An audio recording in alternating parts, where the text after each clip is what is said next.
अस्सलाम वालेकुम नाज़रीन, मैं मोहम्मद सलमानुद्दीन खसवा 7 न्यूज़ चैनल में आपका इस्तकबाल है। मैं इस वक्त मौजूद सैयद सलीम साहब के पास, जो सोशल वर्कर जाने जाते हैं, बहुत ही मशहूर है और रज़ाए इलाही फ़ाउंडेशन के प्रेसिडेंट भी है। हम इनसे बात करेंगे मौजूदा तेलंगाना के हालात पर, जिस तरीके से हालात तेलंगाना में चल रहे हैं और आवाम के सहूलत के लिए कुछ भी बात नहीं चल रही है हुकूमत की तरफ से, जबकि कैबिनेट मीटिंग्स भी हुई है, बड़े से बड़े मीटिंग्स भी हुए हैं और लॉकडाउन एक्सटेंशन भी हुआ है, मगर आवाम को कुछ सहूलतें नहीं हुई। इस पर तबसरा करेंगे सैयद सलीम साहब से। अस्सलाम वालेकुम। वालेकुम सलाम।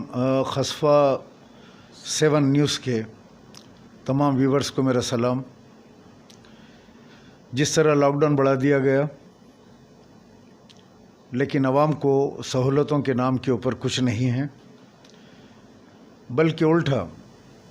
जब हम देखते हैं कि लास्ट ईयर जब कोविड का महामारी चालू हुई, उस वक्त बड़ी मुसीबत से हुकूमत ने 1500 रुपये जो है बीपीएल फैमिलीज़ को, गरीबों को 1500 रुपये, ये लास्ट ईयर फर्स्ट लॉकडाउन 1500 रुपये उन्होंने अकाउंट में डाले थे। इस बार उसके उल्टा हो रहा है, यानी एक एक आदमी को 1000 रुपये चालान हो रहा है, 2-2 हज़ार चालान हो रहा है। पुराने जो पेंडिंग चालान से 5000 4000 जो पड़े हुए हैं, जो कैमरों से लिए हुए हैं बग़ैर हेलमेट के, या आपने किसी चौराहे के ऊपर गाड़ी को आप चले गए, सिग्नल जंपिंग हो, टेबल राइडिंग हो, कुछ भी हो, वो तमाम निकाल के 4-4 हज़ार 5-5 हज़ार पुराने, साथ में 1000 रुपये ये वसूले जा रहे हैं। और ऊपर से गाड़ियों को सीज़ कर लिया गया। आज हज़ारों गाड़ियों को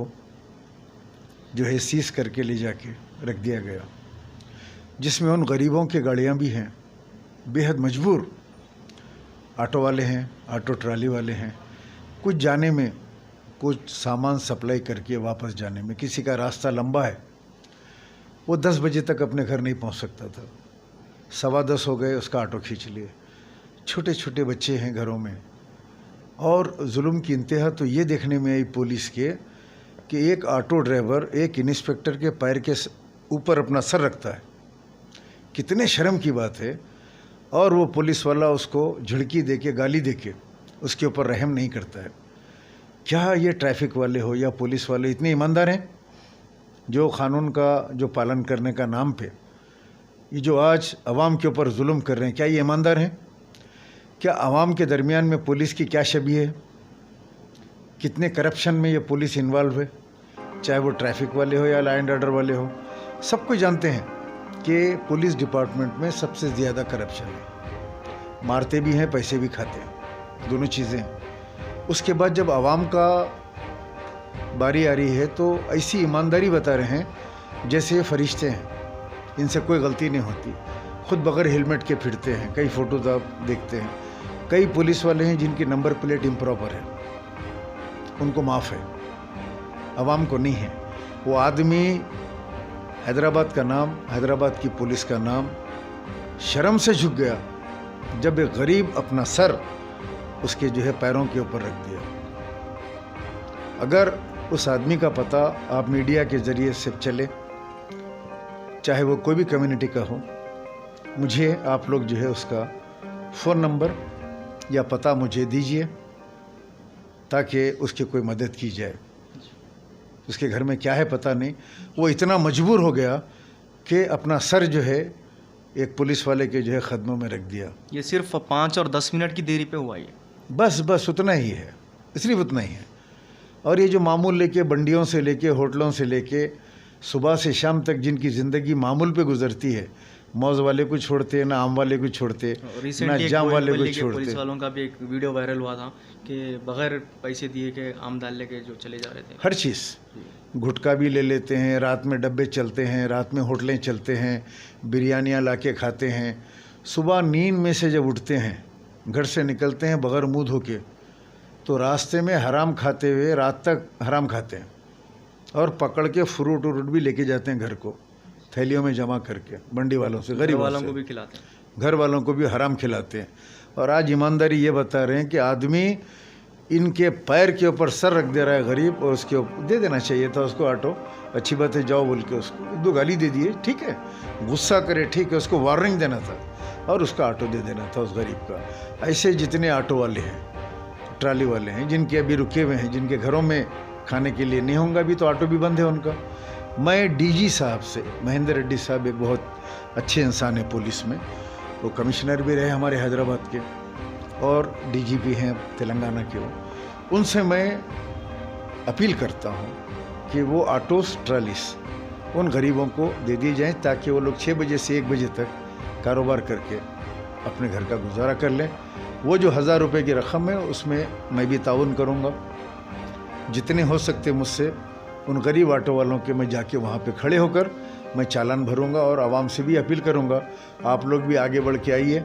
हम जो है डीजीपी साहब के ऐलान के बाद उन ऑटो वालों को जिसका रोज़गार उससे जुड़ा है, ऑटो ट्राली ऑटोस, उनके ऑटोज़ हम जो अपने जेब से पैसे भर के, अपने फाउंडेशन से पैसे भर के, अपने दोस्त अहबाब को बुला के वहाँ पे 1-1 हज़ार रुपये उनके भर के उनके गाड़ियों का चालान भी हम देने तैयार हैं, बशर्ते कि डीजी साहब आर्डर दे दें। और लॉकडाउन के बाद देने की बात कही है, लेकिन हम अपील करेंगे कि इंसानी बुनियादों के ऊपर, रहम की बुनियादों के ऊपर वो जो है एक जीओ पास करें, एक ऑर्डर इशू करें, और ऑर्डर इशू करके उन गरीबों के ऑटोस ट्रॉलीज जो भी आपने पकड़े हैं जिससे रोज़गार मरबूत है। अब वो मैं उन मोटरसाइकिलों की उसकी बात नहीं कर रहा हूँ जो लॉकडाउन में निकले गए, घूम रहे हैं, फिर रहे हैं, या कुछ गलती कर रहे हैं लॉकडाउन के खिलाफ, उनके बारे में नहीं बोल रहा हूँ। मैं जिसका रोज़गार जुड़ा है, उससे अगर कोई गलती हुई है 5-10 मिनट की, 15 मिनट की, वो कोई सवारी को छोड़ के आ रहा था, आप ऑटो सीज कर लिए, वो फैमिलीज़ के ऊपर रहम कीजिए और आप जो है उनको छोड़ दीजिए। नहीं, अब तो फिलहाल साहब ऐसा चल रहा कि गाड़ी शाम तक रख के सीज कर देगा, शाम में दे दे रहे, मगर चालान हो रहा उसके ऊपर। लेकिन आपका कहना है कि ऑटो वाले और जो रोज़ का कारोबार करने वाले, जो रोज़ का घर चलता है कारोबार से, उन लोगों के वास्ते आपकी रिक्वेस्ट है? उन लोगों के लिए मेरी रिक्वेस्ट है, उनके जो सीज कर लिया पहले जी, इसके बावजूद भी साहब बेवजह लोग भी निकल रहे हैं। मैं उनकी में बात नहीं कर उन लोगों को भी पैगाम है लॉकडाउन। देखिए बहुत से लोग फ़ोन कर रहे हैं मुझे, हमारी गाड़ी पकड़ लिए, फलां करें, हम बोले मजबूर हैं, लॉकडाउन है, आप विदाउट एनी वैलिड रीज़न के आपको बाहर नहीं निकलना चाहिए। अगर वैलिड रीज़न है उसके बावजूद भी अगर वो पकड़ते हैं आपको या सताते हैं, वो उनका जुल्म है, उसके लिए तो बराबर हम खड़ेंगे, आवाज़ उठाएंगे। लेकिन आप जस्ट यहाँ तक जाके आऊँगा, चाय पी के आऊँगा, पान खा के आऊँगा, गुटखा लेके आऊँगा, चुप एक राउंड मार के आएंगे, देख के आएंगे क्या हालत है बाहर, घर में बैठे बैठे बोर हो गए, चलो ज़रा घूम के आएंगे, ये बहुत है। तो उनके लिए हमारी कोई हमदर्दी नहीं है, घरों में बैठिए, ये बहुत बुरा वक्त चल रहा है। एक तो कोविड, आप देख रहे हैं कि दवाखानों का हाल क्या है। जिसके घर में अगर ये बीमारी नहीं आई, अल्लाह का शुक्र अदा करें और अल्लाह के आगे जो है सजदा करें, सजदा रेज़ हों और अल्लाह से खैर व आफ़ियत मांगें। जिनके घरों में आ गई है उनका हाल ये है, प्राइवेट दवाखाने को, सरकारी दवाखाने को जाने के लिए लोग डर रहे हैं कि वहाँ पे गए तो मर जा रहे हैं, और हो भी रहा है कि कई ज़्यादा केसेस वहाँ पे डेथ के हो रहे हैं। अब प्राइवेट में जब जा रहे हैं तो प्राइवेट दवाखानों का ये आलम है कि 8 लाख रुपए बिल हो गया, 10 लाख हो गया, 3 लाख रुपए की दवाई हो गई। वो आदमी निकल के मांग रहा है, घूम रहा है, कहीं से खर्च ले रहा है, ये बेच रहा है, वो बेच रहा है, आखिरी में सूद पे रकम ले रहा है, वो भी ख़त्म हो जा रहे।